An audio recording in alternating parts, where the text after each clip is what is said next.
하나님의 말씀 계시록 9장이 되겠습니다. 계시록 9장 우리 다 읽을 수는 없고요. 우리 13절부터 21절까지 계시록 9장 13절서부터 21절까지 한 절씩 교독하겠습니다. 9장 13절 하나님 말씀입니다. 여섯째 천사가 나팔을 불매 내가 들으니 하나님 앞 금제단 네 불에서 한 음성이 나서 나팔 가진 여섯째 천사에게 말하기를 큰 강 유브라데에 결박한 네 천사를 놓아주라 하매 네 천사가 놓였으니 그들은 그 년 월 일시에 이르러 사람 3분의 1을 죽이기로 준비된 자들이더라. 마병대의 수는 2만만이니 내가 그들의 수를 들었노라.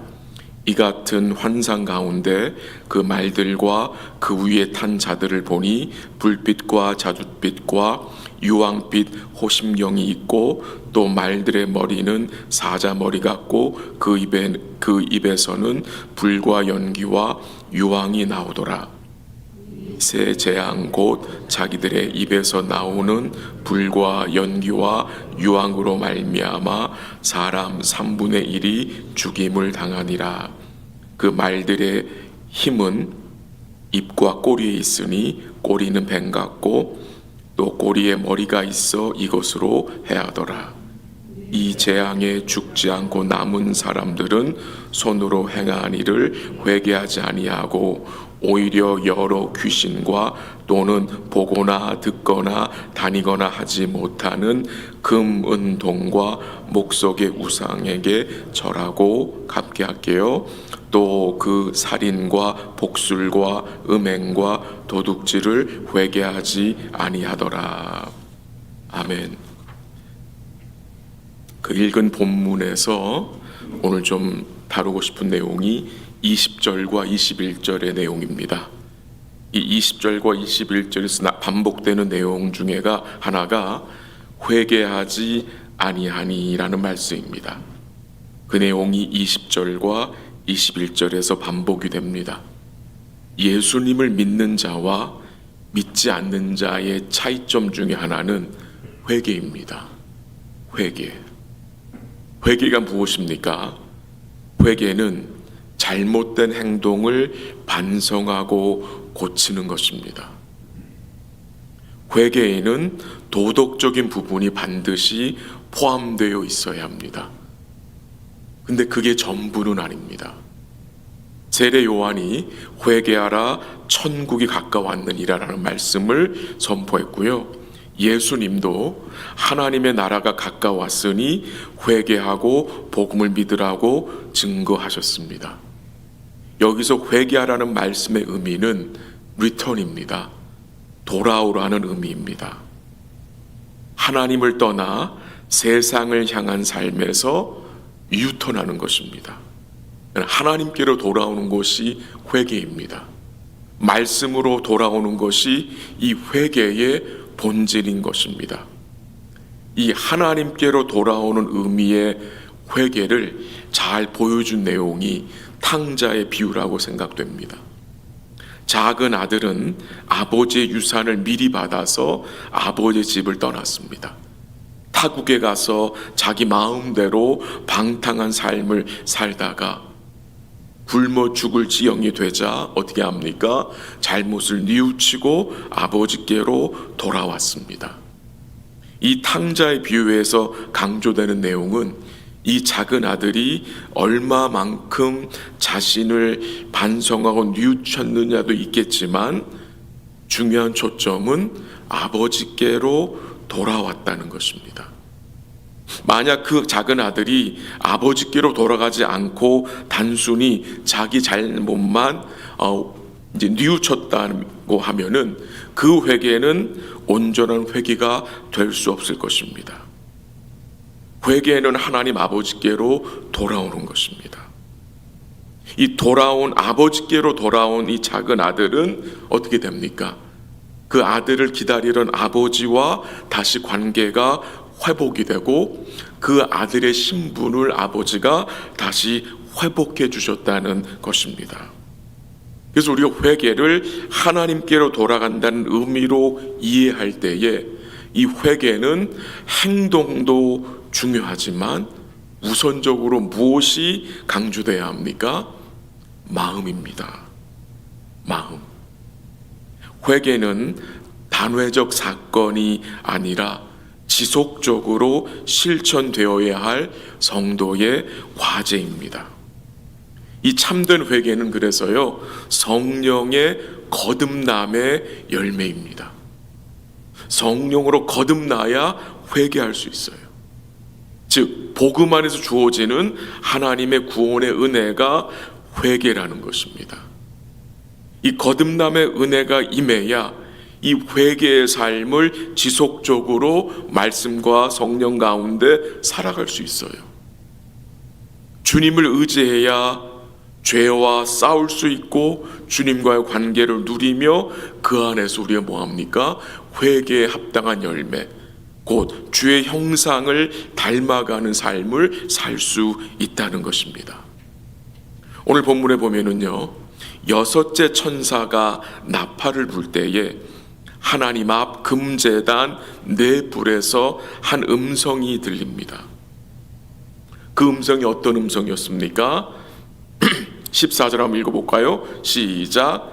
나팔 가진 여섯째 천사에게 말하기를 큰 강 유브라데에 결박한 네 천사를 놓아주라 하매. 어떤 음성입니까? 큰 강 유브라데에 결박한 네 천사를 놓아주라. 이 네 천사를 하나님이 큰 강 유브라데에 결박해 두신 거예요. 준비해 두신 거예요. 그러니까 하나님의 심판의 집행은 하나님 뭐 하신 거예요? 준비하셨고 하나님이 계획하신 대로 이루어진다는 거예요. 큰 강 유브라데, 이 유브라데 강 하면 생각나는 것이 있지요. 예전에 구약에서 이 아수르의 대군이 유브라데 강을 건너와서 북이스라엘을 멸망시킨 일 생각이 납니다. 근데 그 북이스라엘이 그렇게 망하는 것을 보고 남유다는 회개해야 했었는데 그들은 회개하지 않고 오히려 더 범죄함으로 남유다도 유브라데 강을 건너온 바벨론에 의하여서 멸망한 내용을 우리가 기억하고 있습니다. 15절 한번 다시 읽을게요. 시작. 네 천사가 놓였으니 그들은 그 년 월 일시에 이르러 사람 3분의 1을 죽이기로 준비된 자들이더라. 하나님이 심판을 집행하실 때에 준비된 그 네 천사들을 어떻게 해요? 보낸 겁니다. 그리고 그 년 월 일시란 표현은 이 하나님의 심판이 하나님의 주권적인 계획 속에 이루어진다는 것을 우리한테 또한 깨닫게 하는 거고요. 그 준비된 천사들이 와서 사람 3분의 1을 어떻게 한다고요? 죽인다고 합니다. 다 죽이는 게 아니에요. 3분의 1만. 3분의 1에게 심판이 임하는데 이 심판은 최종적 심판이 아닌 것을 말해줍니다.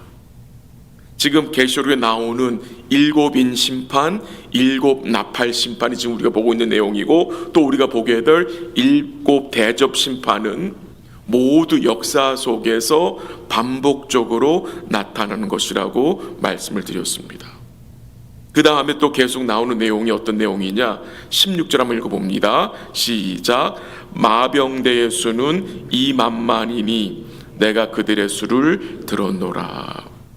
이 네 천사가 이끄는 그 마병대의 수가 얼마나 된다고요? 2만만. 2만만이라고. 그러니까 상상할 수 없는 대군임을 증거합니다. 각주에 보면은 이 2만만을 어떻게 설명했습니까? 2억이라고 설명을 했습니다. 2억. 만약 이 마병대가 2억이라고 생각한다면 그 당시 이 세례 사도 요한이 계시록을 기록할 그 당시에 가장 강한 군대가 로마 군대였는데 그 당시 로마 군대가 약 25만 명 정도 됐다고 해요. 근데 이 네 천사가 이끌고 오는 마병의 수를 우리가 2억이라고 생각한다면 그 로마 군사의 800배가 되는 숫자입니다. 말씀드린 포인트는 상상할 수 없는 대군이 임하여서 하나님이 준비한 심판을 집행한다는 것입니다. 좀 더 보겠습니다. 19절 한번 가볼까요? 19절 다 같이 시작. 이 말들의 힘은 입과 꼬리에 있으니 꼬리는 뱀 같고 또 꼬리에 머리가 있어 이것으로 해하더라. 근데 이 어마어마한 숫자의 이 마병, 이 군사들이 어떤 모습으로 나타난다고 합니까? 꼬리가 뱀 같고 또 꼬리에 머리가 있어 이것으로 해하더라. 꼬리가 뱀 같다. 잘은 모르겠습니다. 사탄적 성격이 있는 마병일 수도 있겠습니다. 우리 하나님은요, 사탄도 자신의 심판의 도구로 사용할 수 있다는 것입니다. 왜요? 전능하신 분이기 때문에. 근데 이 심판과 재앙이 누구에게 임한다고 했습니까? 오늘 읽지 않았지만 4절 하반절에 보면 이런 말씀이 나와요. 거기 이렇게 나오는데요. 오직 이방에 하나님의 인침을 받지 아니한 사람들만 해하라. 이 하나님의 심판의 대상이 분명합니다. 뭐라고요? 오직 이마에 하나님의 인침을 받지 아니한 사람들만 해하라. 성도들은 어떤 자들입니까? 하나님의 인침을 받은 자들입니다. 즉 하나님의 소유요 보호함을 받는 자들입니다.